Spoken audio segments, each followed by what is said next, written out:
نحمده ونستعينه ونستغفره ونعوذ بالله من شرور أنفسنا ومن سيئات أعمالنا من يهده الله فلا مضل له ومن يضلله فلا هادي له وأشهد أن لا إله إلا الله وحده لا شريك له وأشهد أن محمدا عبده ورسوله يا أيها الذين آمنوا اتقوا الله حق تقاته ولا تموتن إلا وأنتم مسلمون يا أيها الناس اتقوا ربكم الذي خلقكم من نفس واحدة وخلق منها زوجها وبث منهما رجالا كثيرا ونساء واتقوا الله الذي تساءلون به والأرحام إن الله كان عليكم رقيبا يا أيها الذين آمنوا اتقوا الله وقولوا قولا سديدا يصلح لكم أعمالكم ويغفر لكم ذنوبكم ومن يطع الله ورسوله فقد فاز فوزا عظيما أما بعد فإن خير الحديث كتاب الله وخير الهدي هدي محمد صلى الله تعالى عليه وسلم وشر الأمور محدثاتها وكل محدثة بدعة وكل بدعة ضلالة وكل ضلالة في النار أعوذ بالله من الشيطان الرجيم من همزه ونفخه ونفسه بسم الله الرحمن الرحيم إن الذين يرمون المحصنات الغافلات المؤمنات لعنوا في الدنيا والآخرة ولهم عذاب عظيم وقال الله تبارك وتعالى في موضع آخر ويل لكل همزة لمزة وقال الله تبارك وتعالى في موضع آخر ولا تطيع حلاف مهين حماد مشاء بنميم حاضرین اجماع، بزرگان دین، نوجوانان اسلام، پردہ نشین اسلامی خواتین حضرات، میں نے قرآن کریم سے کئی ایک جگہ سے 2-3 آیات تلاوت کی ہیں۔ ان کا تعلق انسان کی عزت و آبرو کی حفاظت کے تعلق سے ہے، یعنی ان آیت کریمہ کے اندر اللہ تبارک و تعالیٰ نے ایک انسان کی عزت کی قیمت کتنی ہے، اس کی آبرو کی قیمت کتنی زیادہ ہے، اللہ تبارک و تعالیٰ نے قرآن کریم کے اندر بیان فرما دیا۔ اور قرآن کریم کے اندر ایک سورہ ہے سورۃ النور، اس سورہ کے اندر اللہ تبارک و تعالیٰ نے مکمل، اگر دیکھا جائے تو مکمل سورہ انسان کی عزت و آبرو کے اوپر اور انسان کے رہنے سہنے کے جو آداب ہیں، جو طریقے ہیں، جو اطوار ہیں، ان تمام تر چیزوں کو بیان کر دیا گیا ہے۔ اور سورہ نور ہی کی ایک آیت میں نے آپ کے سامنے تلاوت کی ہے، جس کے اندر اللہ تبارک و تعالیٰ نے فرمایا ان الذین یرمون المحصنات الغافلات المؤمنات، بے شک جو لوگ مومنہ، پاک باز اور عفت و عصمت والی عورت پر تہمت لگائے، اللہ تبارک و تعالیٰ فرماتا ہے لعنوا فی الدنیا والآخرہ، ایسے لوگوں پر دنیا اور آخرت میں لعنت ہے، وَلَهُمْ عَذَابٌ عَظِيمٌ، اور اس کے لیے بہت بڑا عذاب ہے۔ تو کیا پتا چلا کہ اللہ تبارک و تعالیٰ فرماتے ہیں کہ جو شخص کسی عفت و عصمت، پاک دامن، بھولی بھالی گھر میں بیٹھنے والی عورت پر تہمت لگائے، مطلب ان کی عزت کو لوگوں کے سامنے نیلام کرنے کی کوشش کرے، ان کی عزت کو لوگوں کے سامنے سماج میں اچھالنے کی کوشش کرے، اللہ تبارک و تعالیٰ فرماتا ہے لعنوا فی الدنیا والآخرہ، ایسے لوگوں پر دنیا اور آخرت میں لعنت ہے اور کل قیامت کے دن بہت بڑا عذاب اس کو دیا جائے گا۔ محترم بزرگوں، تو انسان کی عزت و آبرو کی قیمت بہت زیادہ ہے اور ان کی حفاظت ایک مسلمان دوسرے مسلمان کی اوپر ذمہ داری بنتی ہے کہ ان کی عزت و آبرو کی حفاظت کرے۔ اور یوں دیکھا جائے کہ پوری دنیا کے اندر اللہ تبارک و تعالیٰ نے جو نبیوں، رسولوں اور تمام آسمانی کتابوں کا جو نزول کیا، جو رسولوں کو بھیجے گئے، نبیوں کو بھیجا گیا، ان کی ریزن اور مقصد 5 چیزوں کی حفاظت کی ہے۔ 5 چیزوں کی حفاظت کی ہے۔ پہلی چیز کیا ہے؟ دین اسلام، یعنی عقیدہ توحید کی درستگی۔ دین کیا ہے؟ اسلام کیا ہے؟ اس لیے کہ دنیا کے اندر طرح طرح کے مذاہب پائے جاتے ہیں، طرح طرح کے لوگ پائے جاتے ہیں، افکار و خیالات کے لوگ پائے جاتے ہیں۔ اب اس میں کیا کرنا ہے؟ دین اسلام کی جو ہے بقا، ان کی حفاظت کی ذمہ داری ایک مسلمان پر ہوتی ہے، ایک رسول پر ہوتی ہے اور رسول کے ماننے والوں پر ہوتی ہے۔ دوسری چیز یہ بتائی گئی کہ نفس و جان، یعنی انسان کی جو مال ہے، ان کی جو نفس ہے، ان کی حفاظت کی ذمہ داری اور ان کی حفاظت کرنے کے لیے اللہ تبارک و تعالیٰ نے نبیوں رسولوں کو بھیجا اور آسمان سے جو آسمانی کتابیں نازل ہوئی ان کا مقصد بھی یہ تھا کہ انسان جان و مال کی حفاظت کرے۔ اس کے بعد بتایا نسل، خاندان، اس کی بھی حفاظت کی ذمہ داری اللہ کے رسول صلی اللہ علیہ وسلم نے یا رسولوں نے، اللہ تبارک و تعالیٰ نے رسولوں کے ذریعے سے یہ نسل کی حفاظت فرمائی۔ اس لیے تو شادی مقرر کیا، اس کے ذریعے سے ایک حلال نسل جاری ہوگا۔ اسی کا مقصد یعنی نسل کی بقا اور نسل کی پہچان کے لیے اللہ تبارک و تعالیٰ نے شادی کو مقرر کیا۔ انسان شادی کرے، اس سے اس کی نسل بڑھے گی، ان کی ایک پہچان ہوگی۔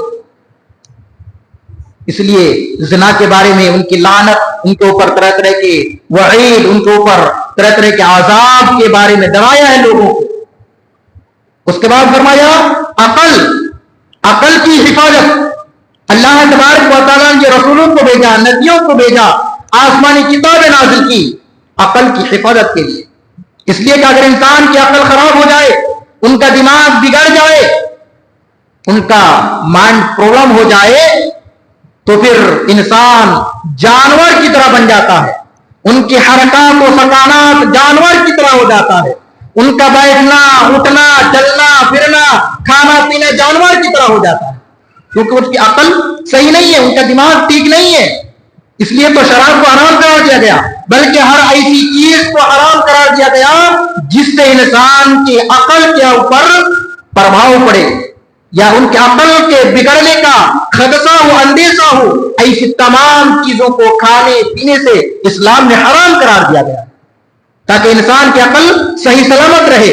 اس کے بعد عزت و آبرو، عزت و آبرو کی حفاظت ایک مسلمان کے اوپر ضروری ہے، فرض ہے کہ ایک مسلمان دوسرے مسلمان کی، ایک انسان دوسرے انسان کی عزت و آبرو کی حفاظت کرے، ان کی نگرانی کرے اور ان کی عزت و آبرو کو بچائے، ان کو پر پردہ ڈالے۔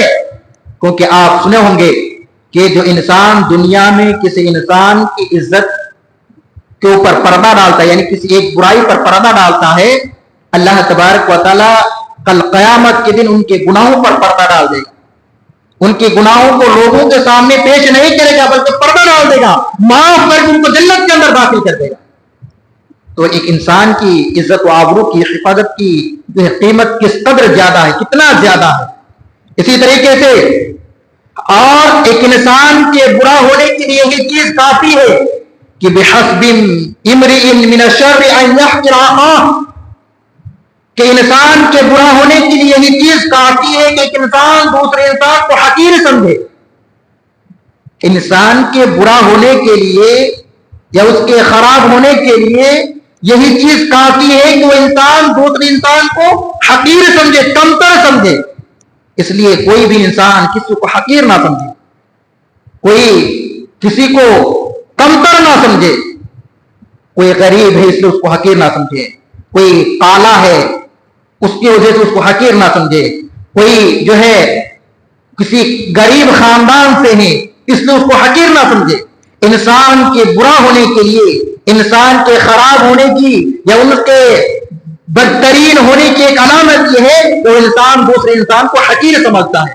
اللہ کے رسول صلی اللہ علیہ وسلم نے فرمایا کہ بحسب امرئ ان الشر من الشر ان يحقر اخاه، کہ انسان کے برا ہونے کے لیے یہ چیز کافی ہے کہ دوسروں کو خراب جانے. اس کے بعد فرمایا المسلم کل المسلم علی المسلم حرام، ہر مسلمان کے لیے دوسرے مسلمان پر حرام ہے. کیا ہے؟ دمن اس کا خون، ومال اس کا مال، وعرضہ اس کا عزت و آبرو. حرام ہے کہ ان کی عزت و آبرو کو نیلام کرے، ان کی عزت و آبرو پر کیچڑ اچھالے، ان کی عزت و آبرو کو لوگوں کے سامنے پیش کرے. حرام ہے ایک مسلمان کو دوسرا مسلمان کے لیے. لیکن آج ہمارا وقیہ اور ہمارا طرز عمل، ہماری زندگی کا اٹھنا بیٹھنا، ہماری زندگی کا ہر موڑ پر ہم ایک دوسرے کے اوپر کیچڑ اچھالتے ہیں، ایک دوسرے کو برا بھلا کہتے ہیں، ایک دوسرے کے اوپر تہمت لگاتے ہیں، ایک دوسرے کو جو ہے ایک دوسرے کو لام تان کرتے ہیں، ایک دوسرے کو برا بھلا کہتے ہیں. ایسا نہیں ہونا چاہیے، بلکہ یہ مسلمان کی پہچان نہیں ہے. اسلام کی تعلیمات ہم یہ نہیں سکھاتی ہے کہ ہم ایک دوسرے کو کیچڑ اچھالیں، ایک دوسرے کو برا سمجھیں، ایک دوسرے کو حقیر سمجھیں، ایک دوسرے کو غلط سمجھیں. اسلام یہ سبق ہمیں نہیں دیتا ہے، بلکہ ہمیں تو بھائی بھائی بن کر زندگی گزارنے کی تلقین کرتا ہے. اسی طریقے سے اللہ کے رسول صلی اللہ علیہ وسلم نے فرمایا کہ اربع من امتی من امر الجاہلیہ لا یترکونہن، چار کام ایسے ہوں گے، ایسے ہیں زمانہ جاہلیت کی جو امت محمدیہ بھی چھوڑنے کے لیے تیار نہیں ہوں گے. چار ایسے برے صفت ہیں، چار ایسے برے عقائد ہیں، چار ایسے برے کام ہیں جس کو امت محمدیہ بھی چھوڑنے کے لیے تیار نہیں ہوں گے. وہ کیا ہیں؟ الفخر فی الاحساب، اپنے خاندان پر، اپنے نسب پر فخر کرنا، اپنے خاندان پر فخر کرنا.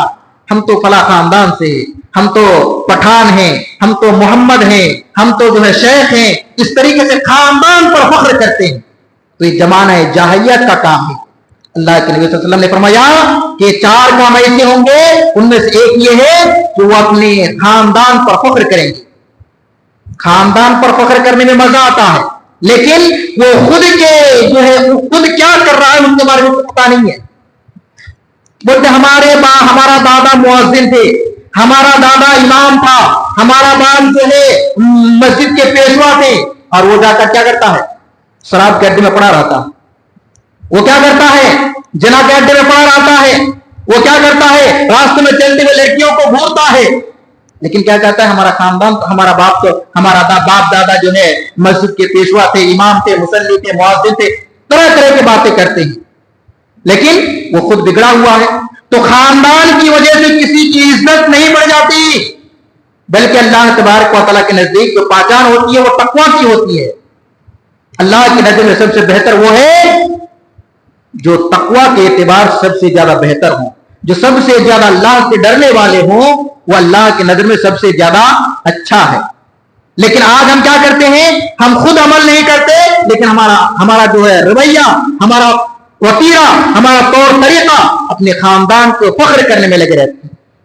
اس کے بعد فرمایا وَالتَّعَانُ بِالْأَنْسَابِ، ایک دوسرے کے اوپر، ایک دوسرے خاندان کے اوپر تان و تثنی کرنا، لام تان کرنا. ارے تو بھنگی ہے، ارے تو محمد ہے، ارے تو پچھلے جات کا ہے، ارے تو فلاں خاندان کا ہے، تیرا باپ ویسا تھا، تیرا دادا ویسا تھا، تیرا پورا خاندان ویسا ہے. ہوا تھا شریف بننے تو گویا کہ خاندان پر تان و تشنیع کرنا یہ امت محمدیہ کے اندر بھی پائی جاتی ہے یا ہے، اس لیے خاندان پر تان و تشنیع نہ کریں، خاندان پر تان و تشنیع نہ کریں، کیونکہ اللہ تبارک و تعالیٰ نے قرآن کریم کے اندر کیا فرمایا؟ یا ایھا الذین آمنوا لا یسخر قوم من قوم عسى ان یکون خیرا منهم، کہ کوئی کسی کا مذاق نہ اڑائے، کوئی کسی کو لعن طعن نہ کرے، کوئی کسی کو برا نہ سمجھے، ہو سکتا ہے کہ اللہ کی نظر میں وہ سب سے بہتر ہو۔ ولا نساء من نساء عسى ان یکن خیرا منهن، اور نہ ہی کوئی عورت کسی عورت کا مذاق اڑائے، ہو سکتا ہے کہ اس سے بہتر ہوں۔ اس لیے اللہ تبارک و تعالیٰ نے کیا تعلیم دی کہ کوئی کسی کا مذاق نہ اڑائے، کوئی کسی کو پر لعن طعن نہ کرے۔ اس کے بعد فرمایا والاستسقاء بالنجوم، ستاروں کے ذریعے سے بارش طلب کرنا۔ اس کے بعد فرمایا والنحایا، اور ماتم کرنا، کوئی مر گیا رو رو کر روتا ہے، سینہ چاک کرتا ہے، ان کے جو اخلاق ہیں بہتر اخلاق کو بیان کر کر کے روتا ہے، ماتم کرتا ہے۔ اللہ کے رسول صلی اللہ علیہ وسلم نے فرمایا زمانہ جاہلیت کے 4 کام ایسے ہوں گے جو امت محمدیہ پر بھی ہوں گی، لا یترکونہن، ہرگز وہ چھوڑنے کے لیے تیار نہیں ہوں گے۔ محترم بزرگوں، تو یہ کیا ہے؟ زمانہ جاہلیت کا کام۔ اس لیے ہم تمام تین اعمال سے کیا کرنا ہوگا؟ بچنا ہوگا، کیونکہ اگر نہیں بچیں گے تو پھر زمانہ جاہلیت کی طرح ہم بھی بن جائیں گے اور پھر ہمارا ٹھکانہ جہنم ہو جائے گا۔ اس لیے اور اگر کوئی انسان کسی خاندان کے اوپر کسی جات کے اوپر اگر انگلی کرتا ہے یا ان کے اوپر تہمت لگاتا ہے یا ان کو کوئی برا القاب سے پکارتا ہے تو یہ بہت چھوٹا موٹا گناہ نہ سمجھیں، بلکہ بہت بڑا گناہ ہے۔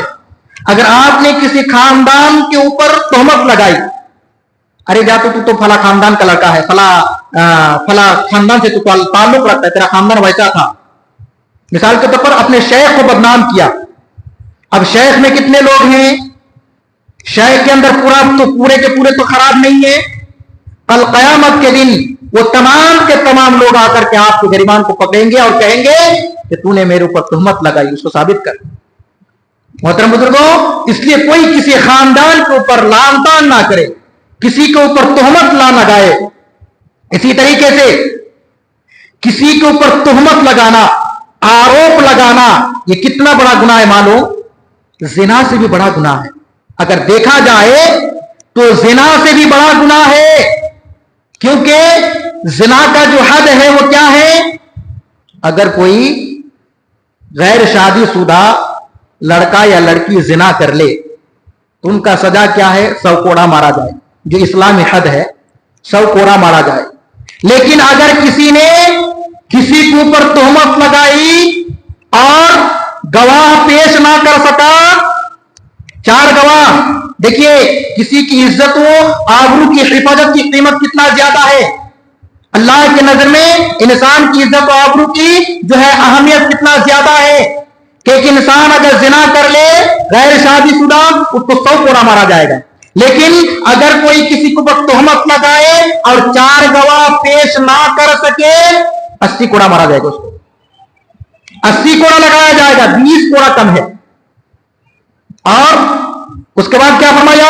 اللہ تبارک و تعالیٰ فرماتا ہے والذین یرمون المحصنات ثم لم یأتوا بأربع شہداء فجلدوا 80 جلدہ۔